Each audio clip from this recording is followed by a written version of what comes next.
Welcome to day 5 of the High Income Health Expert Challenge. Today we are going to be talking about these 8 costly mistakes keeping health educators stuck at 10K months or less. If you're trying to make your first $10,000 in your journey to financial independence as a health educator, or if you've been making $10,000 and you want to know how to break free to the next step, this is what this training is going to cover, the 8 common mistakes that people make. And in order to cover this, we're spelling the word God's plan. I also call this God's plan for financial breakthrough. Many people here are in need of a financial breakthrough. Maybe COVID has shown how fickle high-income jobs have been, or there's the cost of living that's increasing. We saw during previous recessions, there's been need of a financial breakthrough for something to change.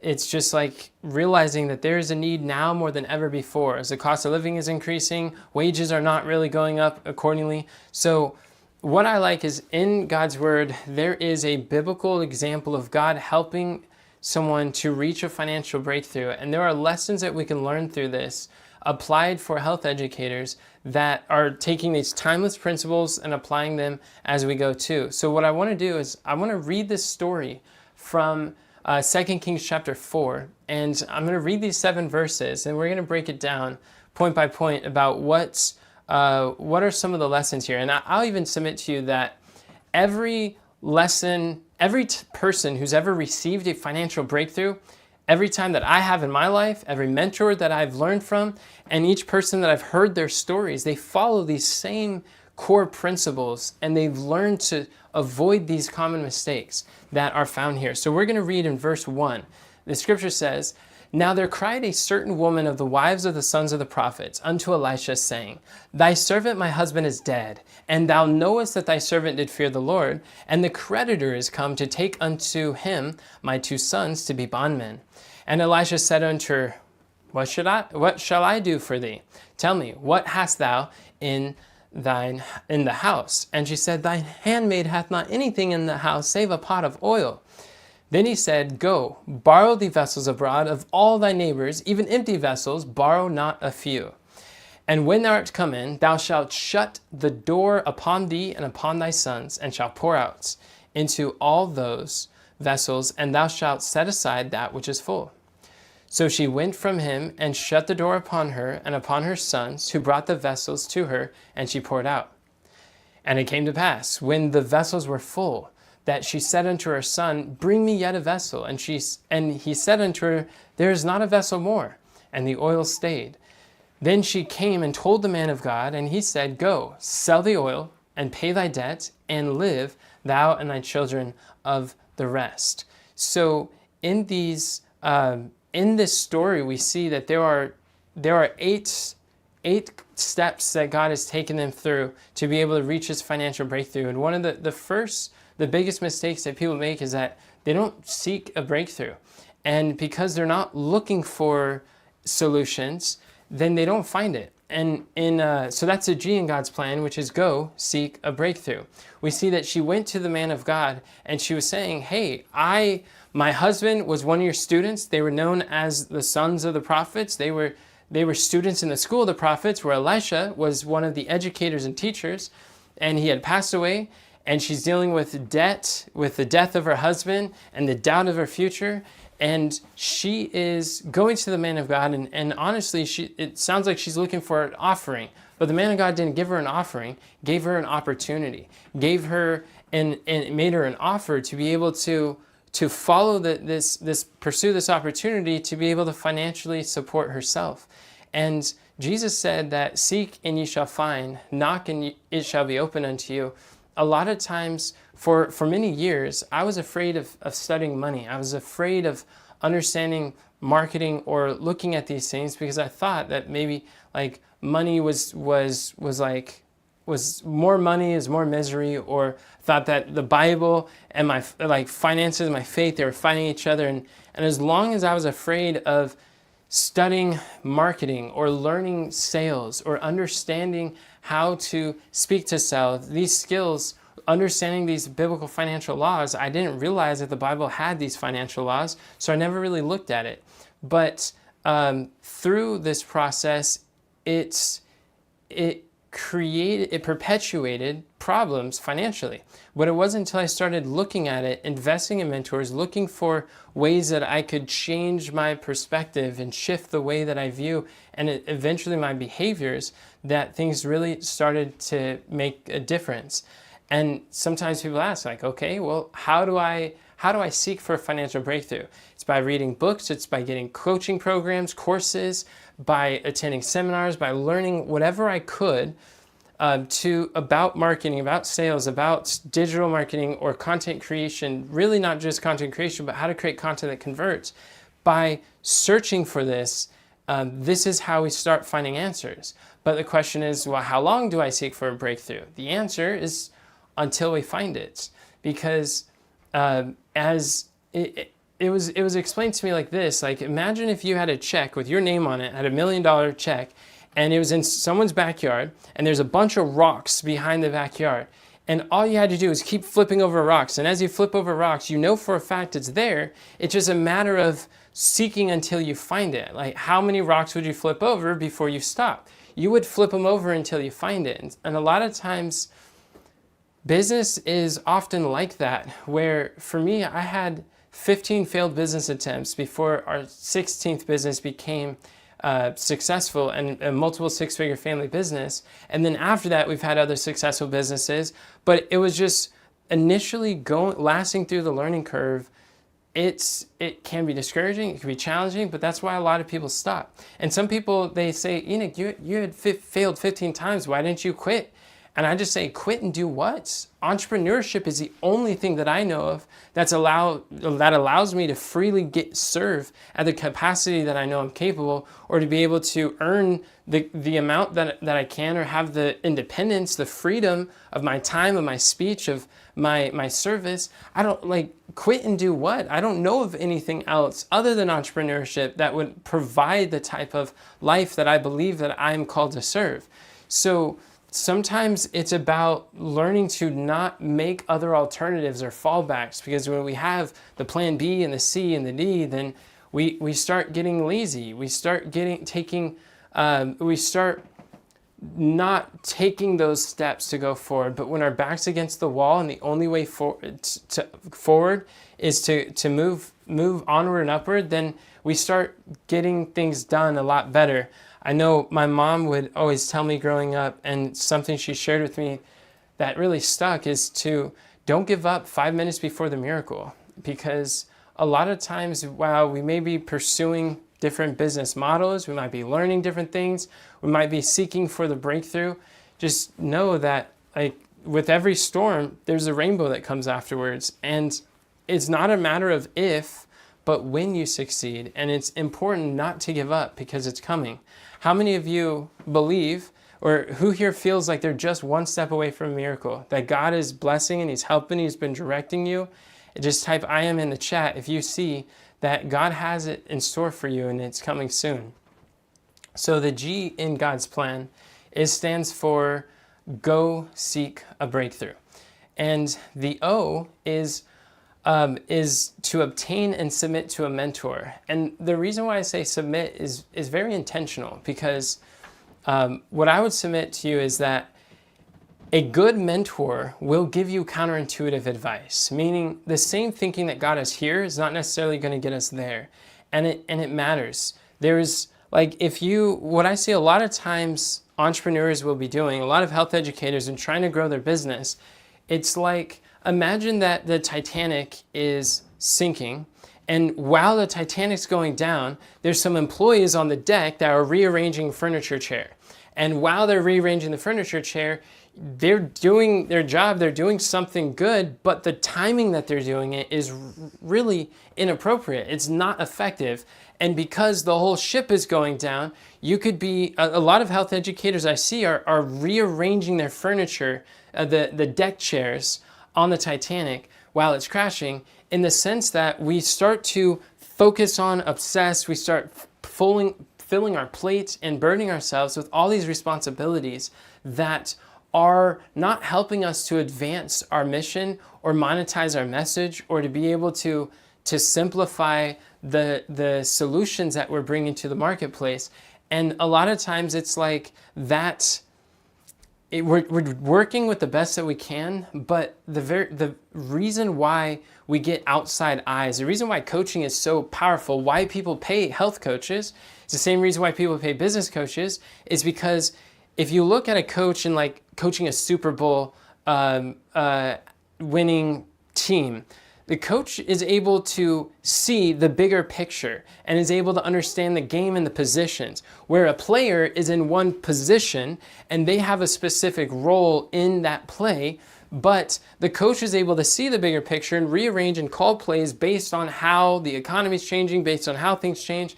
And by being able to have outside eyes on our business is so vitally important. When I look back at those 15 failed business attempts and that 16th that became a multiple six-figure family business, the major difference between each of them is that I finally invested in a mentor.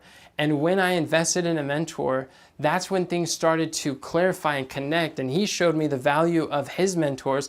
And I began to realize a pattern that successful health educators have, is that they consistently invest in mentors, and a multitude of counselors, their safety.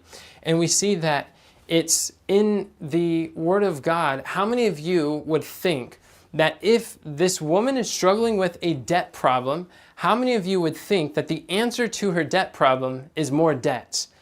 I mean, that's not naturally what we would think about, but we see that some of the first advice that comes out of his mouth in 2 Kings 4:3, he said, "Go borrow the vessels abroad of all thy neighbors, even empty vessels, borrow not a few." Which is kind of wild, because she's here, she's like, look, the creditors are literally knocking on my door and they're about to take my children into slavery to go work off the debts of my husband. And the man of God said, then let me introduce you to your neighbors. Go borrow. He says, borrow not a few. And by being able to borrow, like, remember how I mentioned in business, anything we lack in resources, we could always make up in leverage. One of the ways that successful businesses have been able to become successful in the beginning is because they're able to leverage other people's money. It's easier to make money from other people's money than trying to rely on our own, or trying to fix savings, which the inflation is depleting its purchasing power, and what the economy is doing to those savings, there's not actually working as well. So by being able to borrow, I believe debt is a tool that God has provided to allow poor people to be able to start a business.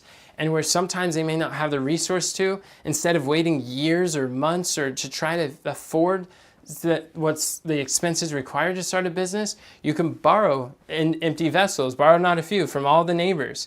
And we see another example is how the widow was another example that she was submitting to the mentor, meaning that she didn't fully understand every piece of advice and every step that he was instructing her to, is we see she's taking it step by step. In verse 6, and it came to pass, when the vessels were full, she said to her son, bring me yet a vessel. And he said unto her, there's not a vessel more. And the oil stayed. So in other words, she's over there filling these vessels with oil, and she's like, son, give me more. And he's like, we're out. What do we do? Now what? She's like, I don't know. Let's go ask the man of God. So the next thing that she does in verse 7, then she came and told the man of God. She's like, now what do we do next, coach? What's the next step? She's just doing it one step at a time. And he said, go, sell the oil, pay thy debt, and live, thou and thy children of the rest.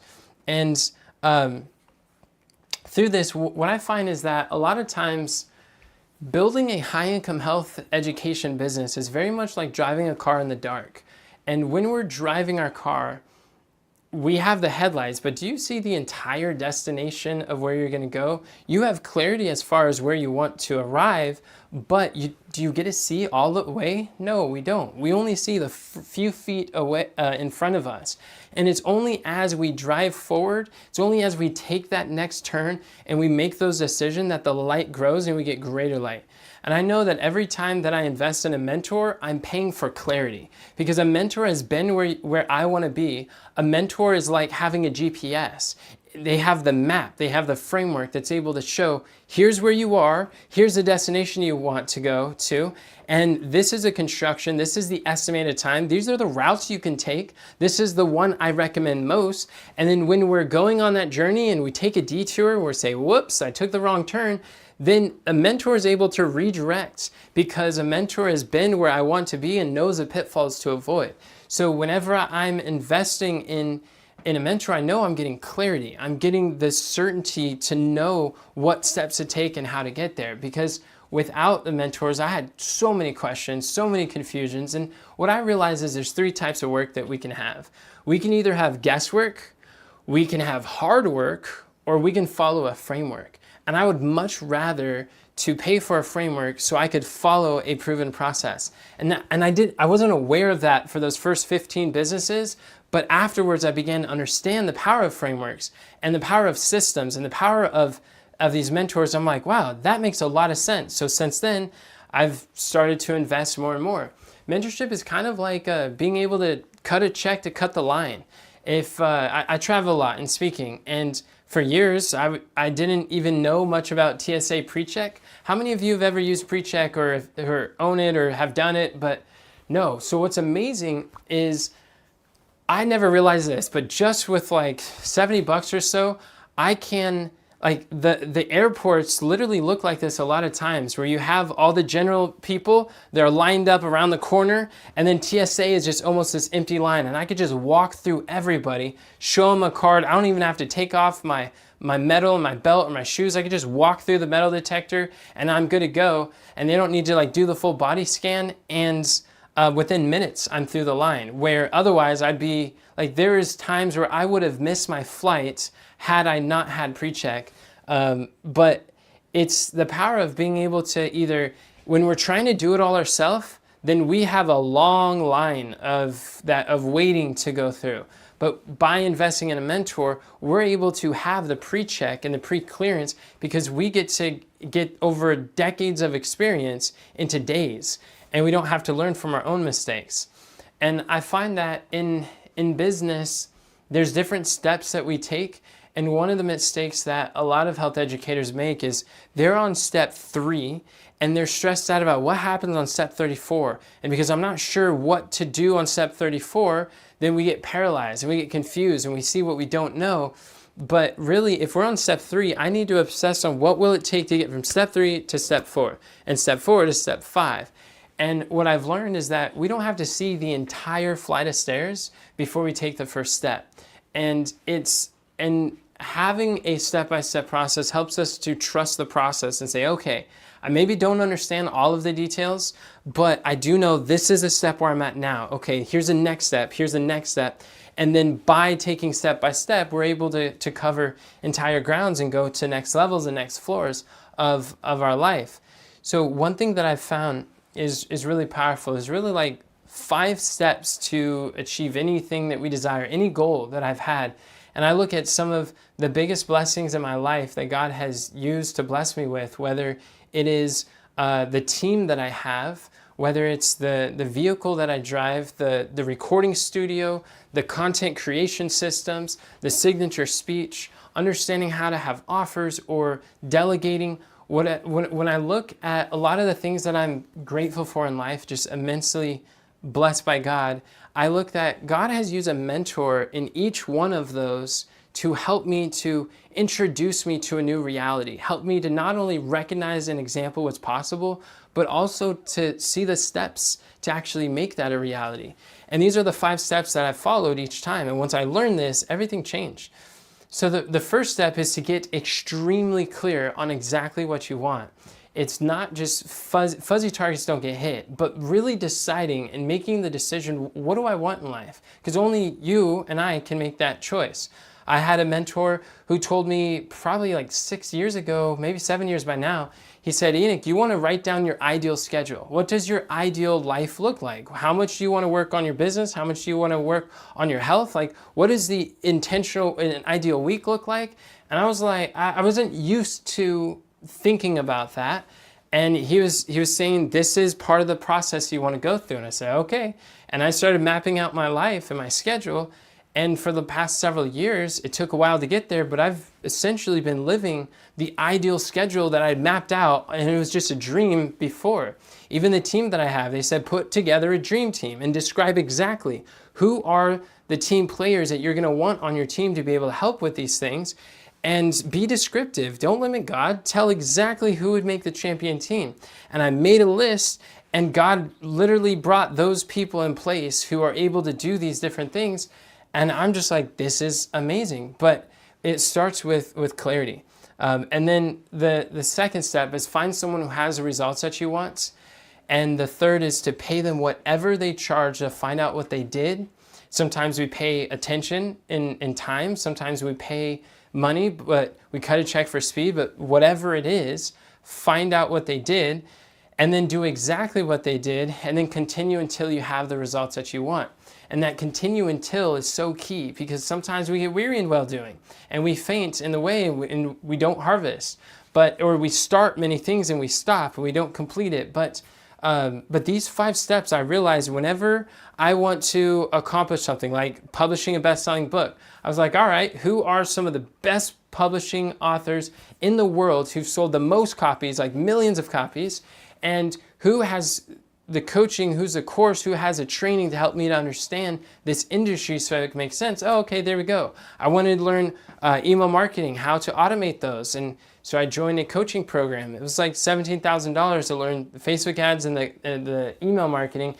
And he was able to explain in great detail how it works and what to do. And we've been able to consistently do that since. And just whatever the result is, I'm just like, all right, who is one of the best in the world at this? How could I cut a check to have them either coach me or my team to learn how to have these skills? And then things start coming into place. So the O in God's plan stands for obtain and submit to a mentor. Obtain and submit to a mentor. What about the D? D stands for discover your talents. This is really key because it's easy to see value in other people's skills. It's hard to see value in our own knowledge, our own experience, our own background of what we bring to the table. And that's exactly how the man of God helped her. In verse 2, Elisha said unto her, what shall I do for thee? Tell me, what hast thou in the house? So in other words, he's not just giving her the answer, he's coaching her on how to realize that everything that you need to transform your life, you already have. The time that you need, the money that you need, the knowledge that you need, the experience you need, all of it is already in your house. But her response is, thy handmaid hath not anything in the house save a pot of oil. She's like, well, I don't have anything except I don't have enough. And this scarcity lack mentality is a huge mistake that a lot of times that prevents us from being able to move forward. I don't know enough. I'm not charismatic enough. I'm not experienced enough. I'm too young, so I'm not old enough. And then when we're older, we're like, oh, I'm too old. I'm not youthful enough and pretty enough. And whatever it is, we get to this point where we just fundamentally assume that we're flawed or that we're broken or we're missing something. But a good mentor is going to believe in you before you believe in yourself, to see in you before you see in yourself. I know that one of the greatest gifts that I give my students is I don't accept their scarcity stories. I don't accept their limitations. And when people are saying that they can't do things, I help them to find the resources that they already have to recognize that you have everything that you need to do what God has called you to do. And I can do that because I had a mentor who was able to do that for me. John Rhodes, he shared with me when I was first starting in my health education business, he told me, Enoch, if you don't believe that you can succeed in this health business, I have enough faith for both of us. You can borrow my faith until you have faith for yourself. I remember the first time hearing that and I said, you can do that? I'm like, I didn't even know that was an option. Like, what kind of man is going to have so much faith that he's going to let me borrow his faith to as I have, like, until I can develop mine? And that was scary, to be honest. Scary to think of stretching myself beyond what I was used to and beyond what I really saw in myself. But I did. And as I started to follow the advice that he gave me and the mentors he introduced me to, then things started to win. I started to break sales records. I started to get multimillionaires who were asking me, what are you doing to grow your company? How's this working? And can you share with our audience? And I began to realize other people want to know some of these things too. But it was because I borrowed his faith. So I share this with anyone here too who's uncertain if you could really succeed, if there's something you could do, like you see the possibilities, but you wonder, could it really be for you? Borrow my faith until you have faith for yourself. I believe so much that you are capable of doing this. What I have seen in the industry, what I have seen and shook hands with people, health educators who have been able to apply the principles that I'm sharing, I have so much confidence that you can succeed, that you can borrow mine as we go through until you're able to have that confidence for yourself. Like I was telling my clients that you will find that not only are there people who will pay you at least $3,000, there will be people who will come to you, hand over the money in tears, thanking God and saying, thank you so much for selling me this program, that allowing me this opportunity to join. And while it sounds kind of like strange in the beginning, we're like, who's going to pay me, or why would they pay for me?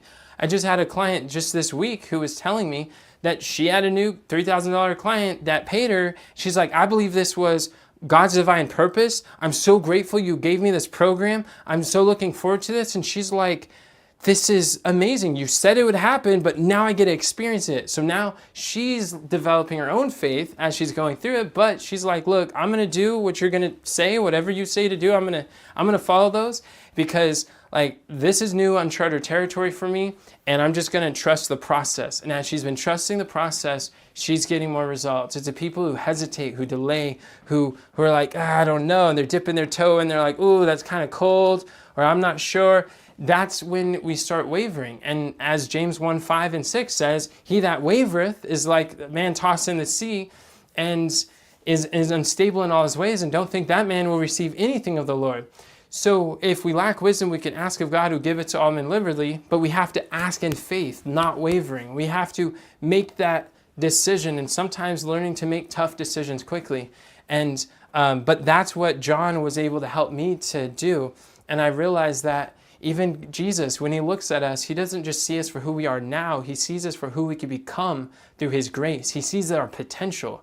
And that's what we want to learn, to see ourselves through a God's eye view, learn to see ourselves through the possibilities that we have, and really strengthening that faith, surrounding ourselves with voices that can speak faith and life into our life to encourage our dreams. Because there's a lot of friends, family, spouses, there's a lot of well-intended people that will tell you, get a real job. What are you doing? It's one of those things again. And it's like, oh, that's a scam, or that's a fairy tale. It's like, just do what everyone else is doing. There's a lot of voices that will discourage our dreams. And that's why I find that it's so important to put myself in environments that can actually encourage my dreams and help me discover my talents. So in verse 2, we see that she's said, thy handmaid hath not anything in the house save a pot of oil. She's like, well, all I've got is this. I got nothing except, but the very thing, it's interesting that the very thing that we think is the least of our possession is the very thing that God often wants us to use. I mean, Moses was like, I'm not an eloquent speaker. I can't do anything. And what did God say? Moses, what do you have in your hands? And he had a staff. He said, with that, we will deliver the kingdom of Israel. And if God were to ask many of us, what do we have in our hands?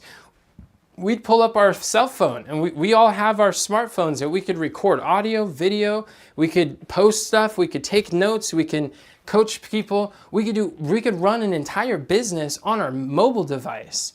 And it is incredible the amount of computing power that we have in our pockets is actually more computing power than what was first launched to the satellites in space.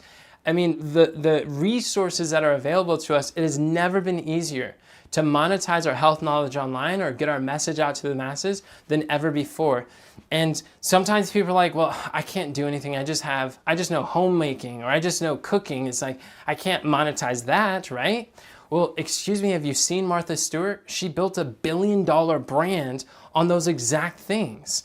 And others like, well, I'm not much of a speaker. I don't have a lot of knowledge. I don't know, like I'm not really creating the content is kind of hard. Well, then it's like, don't create content. Go interview people and let them create content on your show. Have you seen Lewis Howes? He's made multiple tens of millions of dollars interviewing health experts to speak on his platform. Here he's got a neuroscientist talking about the body and the mind, and she teaches science based on biblical principles. And his views got 3.7 million views. He's got millions of views just by interviewing health educators. If you've ever watched Diary of the CEO, there's another podcaster who is interviewing health experts. You don't have to be a health expert to be paid generously for your knowledge and these topics. You can go find people who are really knowledgeable about the subject of maybe weight loss, or about cleansing, or toxins, or parasites, or joint pain, or sugar cravings. You just find best-selling authors, ask them to speak on your platform. You can learn about things you're genuinely interested in, and you can continue your education through these interviews and just publish them. And people will gladly speak on your shows through doing this. And so one of the next steps, one of the first things that we do with our students is we help them to craft their offer. We create an irresistible offer, and this is what I mean by discover your talents. And by getting clear on what exactly what is the transformation you're going to bring for people? What's the problem you're going to solve? What's the result that people will pay you for? And that's one of the first things that we want to do. That's why this is the discover your talent. How many of you think that you can ask questions? Like, you can get on and ask someone who's knowledgeable and just put your curiosity cap and ask some questions. Say, I can, in the chat, because it doesn't even have to be you teaching all this content, creating outlines or slides. Like, you could literally interview people and have influential interviews. I've had interviews where I've interviewed people that led to tens of thousands of dollars as a direct result. And it's because when you learn how to take the signature speech principles and put it into an interview format, then even the interviews that you do will bring clients to you. So that's the D in God's plan. It's discover your talent. That is where we craft an irresistible offer to make it very clear what is that premium mentorship program you're going to create. And then the S in God's plan, it starts for systemize your solution. The next step that we want to do, we see in verse 5, the scripture says, so she went from him and shut the door upon her and upon her sons, who brought the vessels to her, and she poured out. I believe every health educator can greatly benefit from having a shut door experience, a proprietary process whereby you are able to clarify what are the steps, your framework, to get from where they are, sick, unhealthy, and all these symptoms, to where they want to be, this transformation. What is your step-by-step process? What is your framework? This is really what people pay for in this knowledge information, is you want to become a framework creator, because your framework is what will differentiate you from all these other commodities and these other products out there. And people may be doing something similar, but no one's going to be doing it like your framework. So that's something that we often work with our clients to get a lot of clarity on. How do we structure the knowledge you already have or can quickly acquire and plug it into a step-by-step process, so they're not just buying just a product, they're investing in a process to work with you. And one of the best definitions I've ever seen on what business is that I like, it says business is a system of delivering value to the marketplace. There's so much in there, because really, like, business is a system. What allows you to automate, what allows you to scale, what allows you to bring consistent results, what allows you to bring in consistent leads or consistent clients who are paying you consistent income to lead to financial stability, financial independence, it's going to be systems. Having a systematic business, a system-based business, because, you know, system is an acronym. And it spells system. It stands for saving yourself time, energy, stress, and money.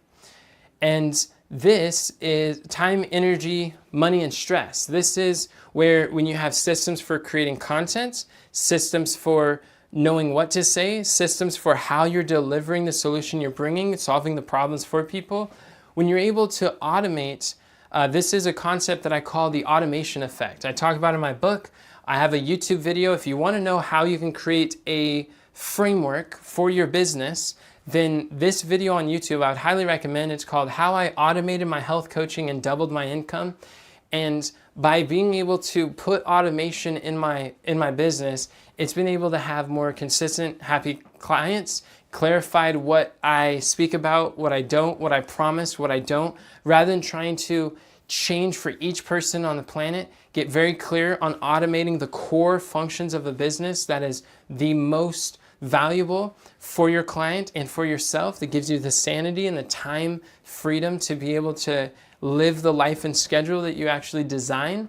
Then automation is so important, and systems are what allow us to do that. When we have systems of delivering value, solving problems, blessing people's lives, then you're building a brand or reputation of consistently adding value, consistently solving problems for the people that you're equipped to serve.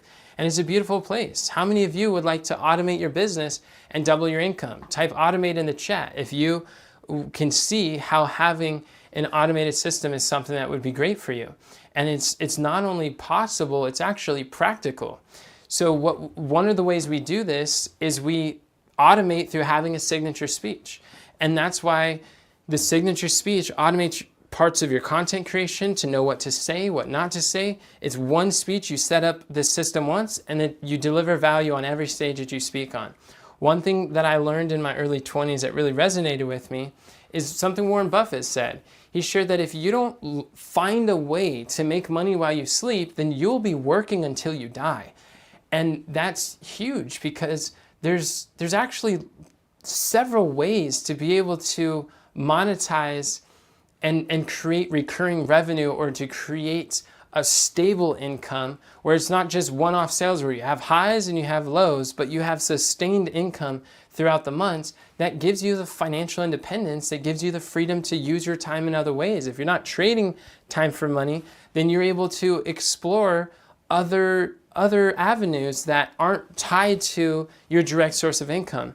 And when you have a coaching program put in place, when you have these systems for generating leads and clients and converting those leads, then it's kind of like having a money printing machine in your possession that's able to print cash for you, because business is a system of delivering value to the marketplace. So the S in God's plan, it stands for systemize your solutions. And one of the ways we do that is through signature speech. Other is through having a framework. Another is through creating an offer, a coaching program that's consistent that you work through. Another is through publishing a book. I mean, there's several systems in place that will help your business to thrive. And but a signature speech is really powerful. So that's the S. What about the P? P stands for pick your profitable partner. The reality is there's no such thing as a self-made success. There's only teammate success. The media loves to highlight these self-made millionaires, these self-made success, but you show me a successful health educator and I'll show you a successful team behind them.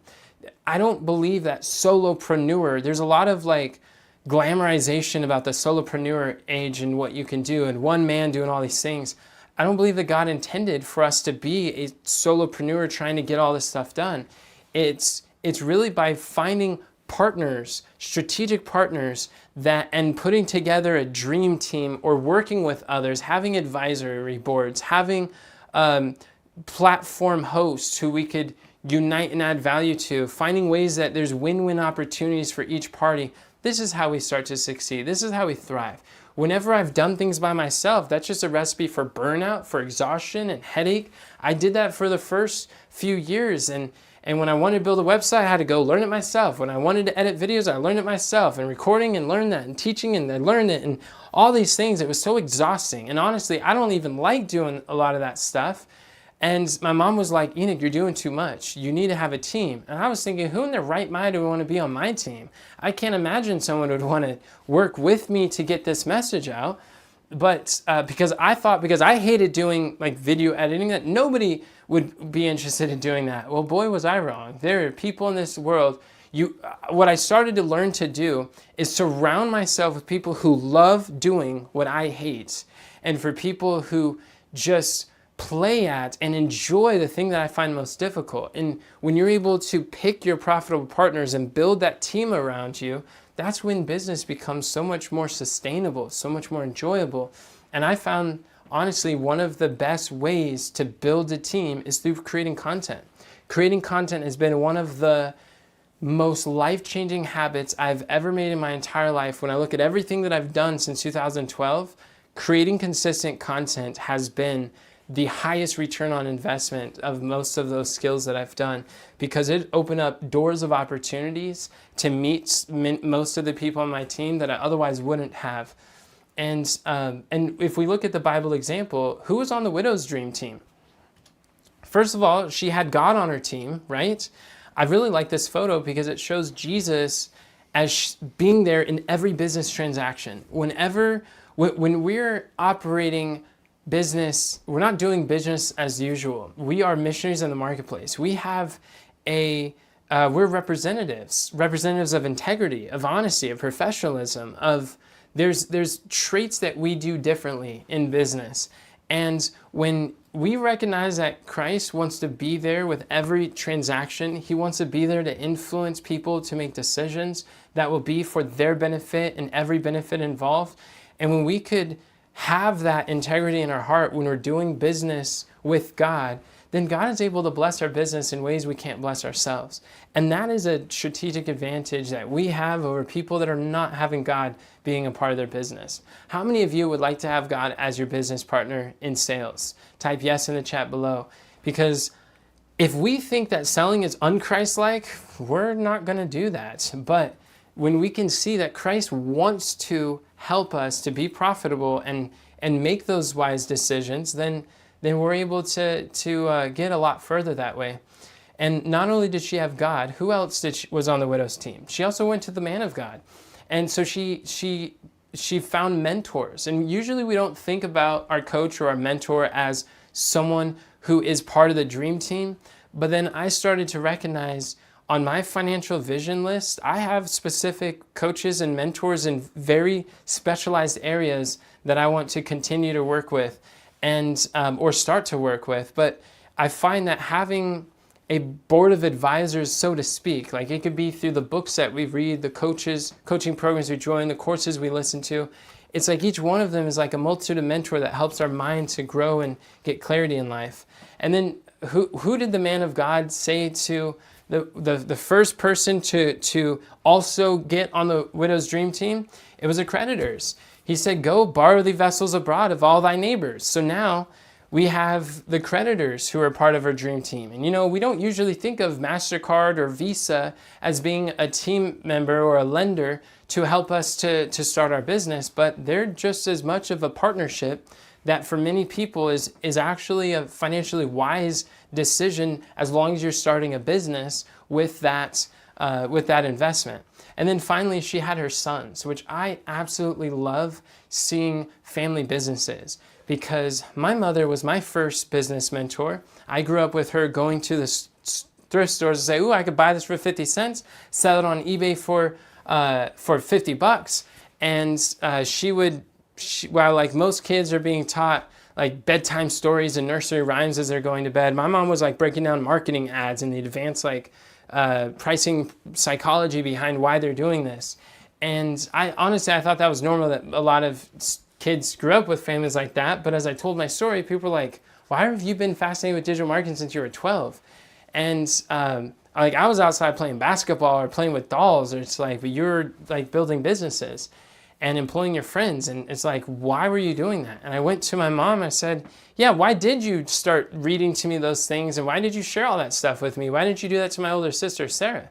She said, because you were interested, your sister wasn't. But truly, like, I've found there's a lot of joy in being able to solve problems for people, to fill a gap and recognize their supply and demand. And people want to pay for convenience. They want to pay for speed. They're looking for solutions. And if we could be those problem solvers, then the world will reward us generously for being generous. And in my experience as being a part, I went to the grocery store and I found like there was candy bars for 50 cents. I was like, oh, I could sell these for $1 door to door. And when I was like 10 years old, I started making more money an hour than my mom was at her job as a caregiver. And she would mentor me as some of those early guidance and say, hey, you like, this is how much to pay your friends when they're helping. I realized there was far more doors to hit than there was me to go to. And she started teaching these lessons. But another profitable partner that you want to have is these platform hosts. There's event organizers, conferences. There are summits online, offline. There's meetings that people are looking for speakers just as you're looking for audiences to speak to, and they have budgets that they are expecting to pay speakers like you to go share, or podcasts where they're interviewing people and they're wanting to fill their schedule just as you are. Like I was just on the call with IIOM, which is a school that trains naturopathic doctors, and they're like, look, as many times as you want to give us dates, we'd love to have you. And because they're planning for the new year and they are looking for speakers to fill in so it's not the same people. And there's a lot of platforms out there that have your ideal clients that you can speak to. And by sharing with these people, you'll be able to have access to a group of people that you wouldn't have on your own. And there's mutual beneficial benefits all around for every step. So we have Platform Promotion Secrets to make sure that it's teaching you about strategic partnerships. And that's what the P stands for in Pick Your Profitable Partners. What about the L? The L stands for lovingly sell your talents. And it's very intentional why this is phrased this way. In fact, we see that the next step, there are 3 steps of financial independence that God outlines in this passage. In verse 7, he says, go, sell the oil, pay thy debts, and live, thou and thy children of the rest. So in other words, sell, pay, live. These are the 3 steps. And what we find is that those who refuse to sell will be unable to pay. So if we don't learn selling, if we don't learn how to craft a signature speech or know what sales message to communicate to people who can afford to pay, then if we don't sell, we will be unable to pay for the vehicles, for the investments, for the educations of our children, whatever it is that we want to pay that we desire for, we won't be able to do it unless we sell. And we already talked about how every dollar that we ever receive is because someone sold something to someone for a profit. And that's why I believe that selling is a foundational skill for financial literacy, financial independence. And the more that we learn this skill, then this will help us to be able to solve problems and serve others. And also, if we do not sell, we will not be able to pay, and those who are unable to pay will eventually be unable to live. And the cost of living is only increasing. So our skills need to increase along with the needs. And that's some of the principles we learn here. And the reason why I call it lovingly sell your talents is because you don't want to fall in love with your product. You want to fall in love with your people. It's very easy to get caught up in our process, our program, and the things that we have and do.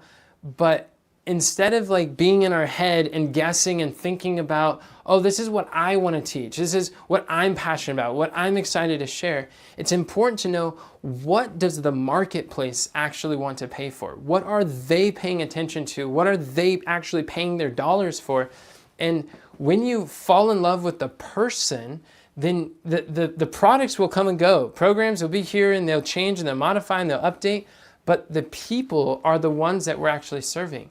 And there's like an eye-opening experience that I had when I realized that every dollar that you desire to have, every dollar to pay for vacations you want, to contribute causes you care about, to pay for the premium food and groceries you want for your health, every dollar that you desire to have right now is in somebody else's pocket.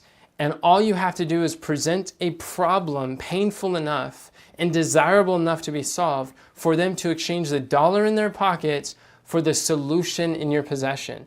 And by exchanging value for dollars, that's how it's the people that are able to help your business to be profitable. So it's really having conversations with ideal clients, having solving problems for them, getting to know what they're looking for, what they're hoping for, and just having a very people-centered, client-centered mission, having a client-centered approach for how we make decisions is what helps to make things profitable. A lot of people make business decisions in a vacuum, and then they wonder why nobody wants to buy them. It's because you didn't ask.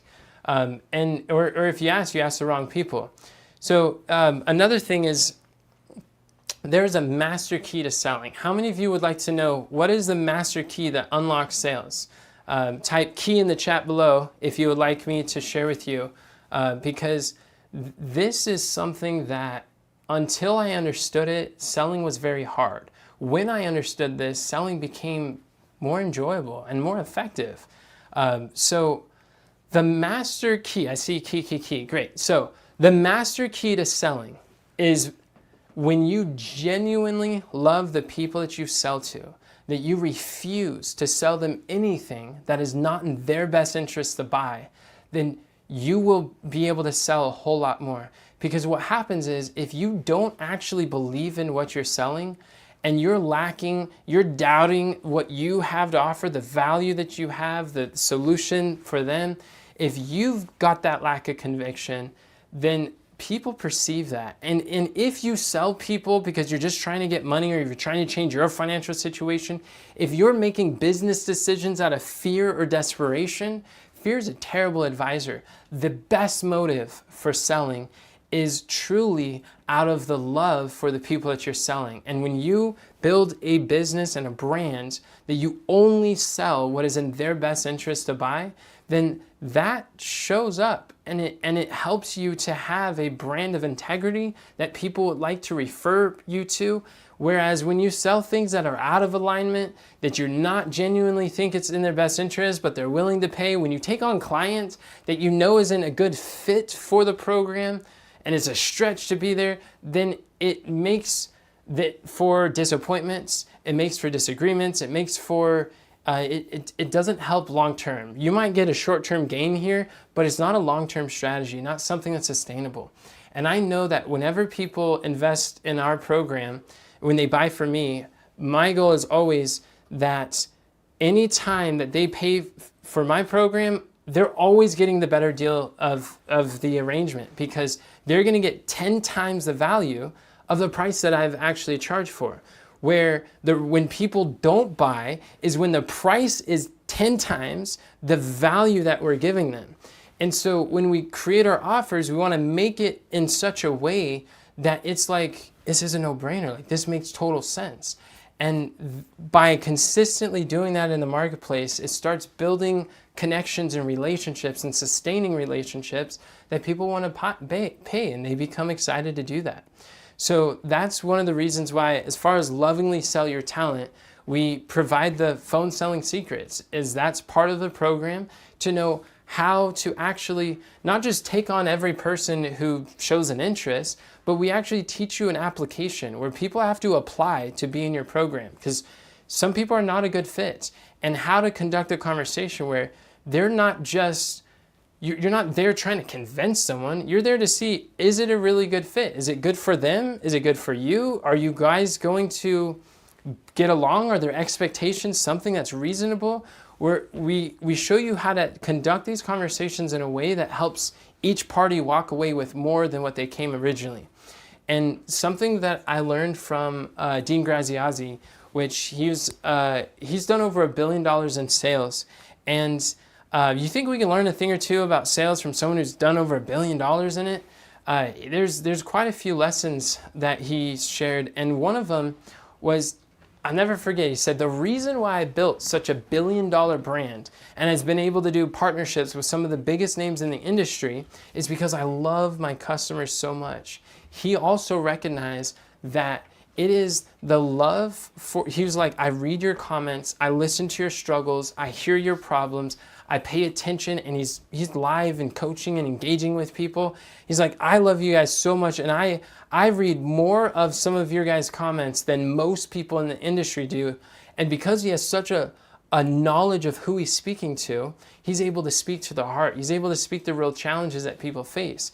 And that's where, if you are trying to just not understand the people you're selling to, if you just want to create something and dip and leave, then it's going to be a lot harder for you to monetize your knowledge. But when you genuinely love the work that you do, you believe that this work is meaningful and it has value in the eyes of God, value in the eyes of the marketplace, and it's fulfilling in what you do, then you're not trying to see how could I do the least and like take the most while giving the least. You're thinking about, well, how could I set this up in a way that, well, one, serves me at the highest level so that I could serve others at the highest level.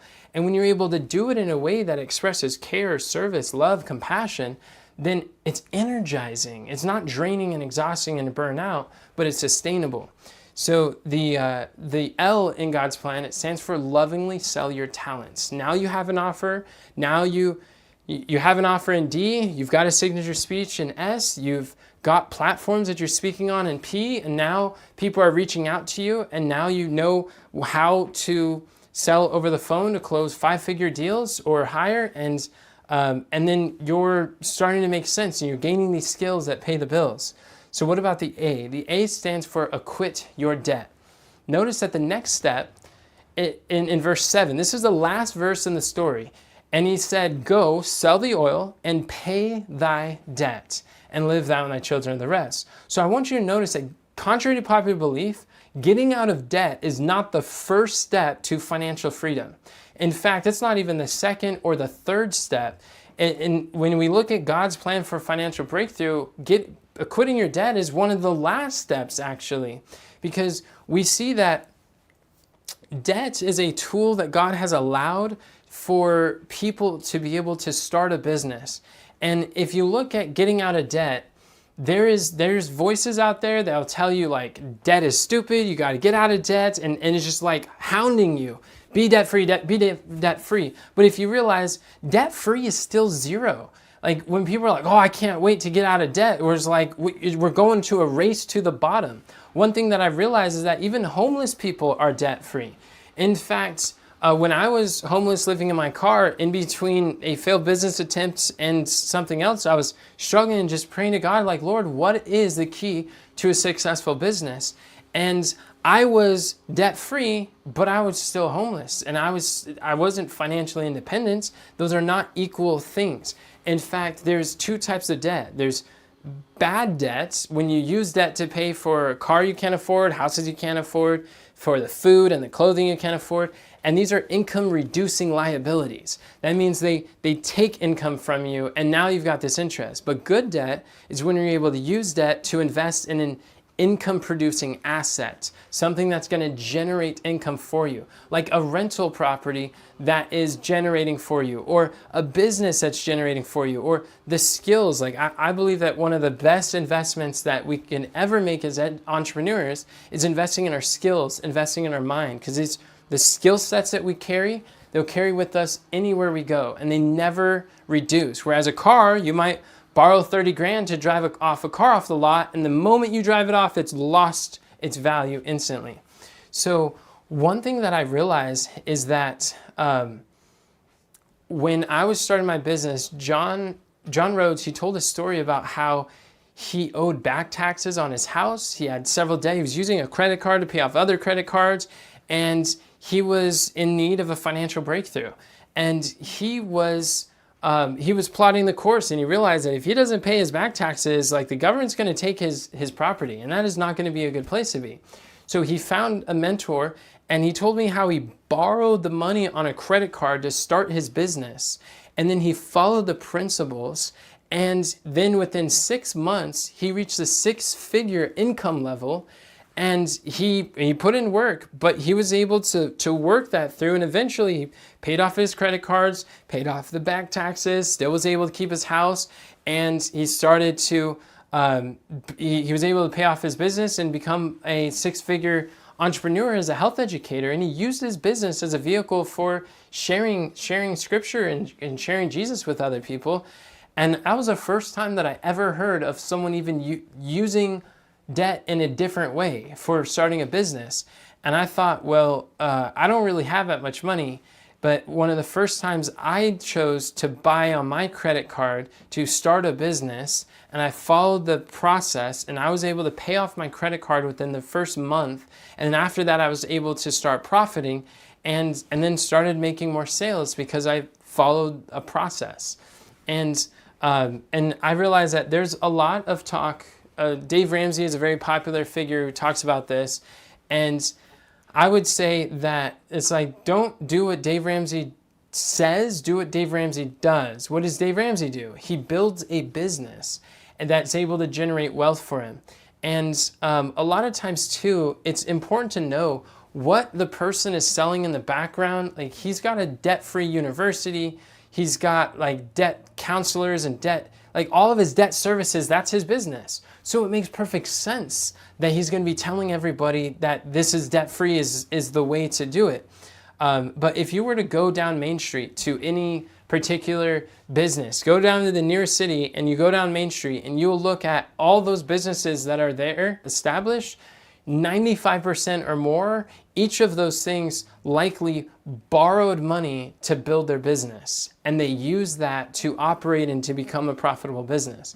And what I find is that good debt is a provision that God has allowed to help people to sometimes to afford to start a business where they otherwise wouldn't have been able to.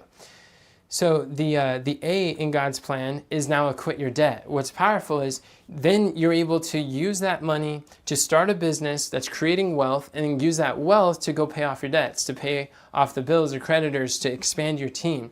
And when you find these things that are working, the N stands for now sustain your breakthrough. You want to do more of what's working, less of what's not working. And as you start going through and applying these things, you're able to scale it. You're able to use the income to scale your impact and to make this go further faster. So God's plan in summary, what we've covered so far, is the G stands for go seek a breakthrough. If we do not seek, we will not find. The O stands for obtain and submit to a mentor and find someone who has the results that we want. And the D stands for discover your talent. It's so important that we stop undervaluing the gifts and skills and knowledge we have and start looking at the resources. By learning to appreciate what we already have, then that will appreciate in value. And if we have a hard time doing that, then let's get outside eyes to help us to see the resources that are already in your house. And then the S is systemize your solution. Let's systemize your business, your lead generation, your clients, your client conversion. Let's systemize your method of delivering value to the marketplace. P is pick your profitable partners. When you're able to have partners that when they make a profit, you make a profit. When you make a profit, they do. Then everybody's able to profit together. That is where business gets really exciting, and you're able to leverage many other resources rather than your own. Business is really a team sport. It's not an individual sport. So L is lovingly sell your talent. A is acquit your debts, and N is now sustain your breakthrough. When we follow these, we'll find God's plan for a financial breakthrough. So this is what we have for today's training, what we have covered, and we're officially at the end of the High Income Health Expert Challenge. And I'll say too that one thing for those who've been enjoying this experience and you want to continue, we do this every month. Some people want to come back, and they come back month after month after month, and each time they learn something different, and they learn and they grow and they continue to use this as like a monthly reset or a monthly time to get clarity, get questions, and help to move the mission forward. And that's something you can do. If you want to know what we can do with your situation, then just go to mentormeenoch.com and let's schedule a time to speak together about a time that would work for your time and my time. We could discuss what we could do with where you're at. And I'm sure that whatever the outcome is of the conversation, we're going to find some solutions that will get you further than where you are, to give you clarity more than what you have before the call. And with this challenge, we also have a weekly health marketing webinar. And on there, it's free. It's on Zoom. It's every Tuesday at 9 a.m. Pacific time that we get together, and a group of health educators come together. You can ask questions. We have a little Q&A afterwards, but I do a training. And generally speaking, the way that I record my YouTube videos is on those Tuesday weekly health marketing webinars. And on there, I'll teach a training or a concept. And as there's different challenges that people face, you're welcome to join. It's free to attend. And then I go through a training for a little bit, and then I do a Q&A afterwards, and you can ask specific things about anything you're going through or what we talked about. And then those I upload to YouTube. So you can come live and learn together. And some of your questions, like, I'm here to help. I'm here to support, and I genuinely want to help health educators to get their message out to others. So we have several ways that we can support or assist whatever stage or phase that you're in. But Tuesday, the weekly webinars is something that people who like this challenge experience and want to continue that as well, that's something that you could be a part of. And it's for about an hour a week on there. And there's a lot of insights there. So I look forward to having our calls and seeing you guys again. Definitely, let's keep in touch and continue to communicate on Messenger or however we've been speaking. And remember that God doesn't call a qualified, He qualifies a called. It's been a pleasure just serving you this week. Have a great day. God bless.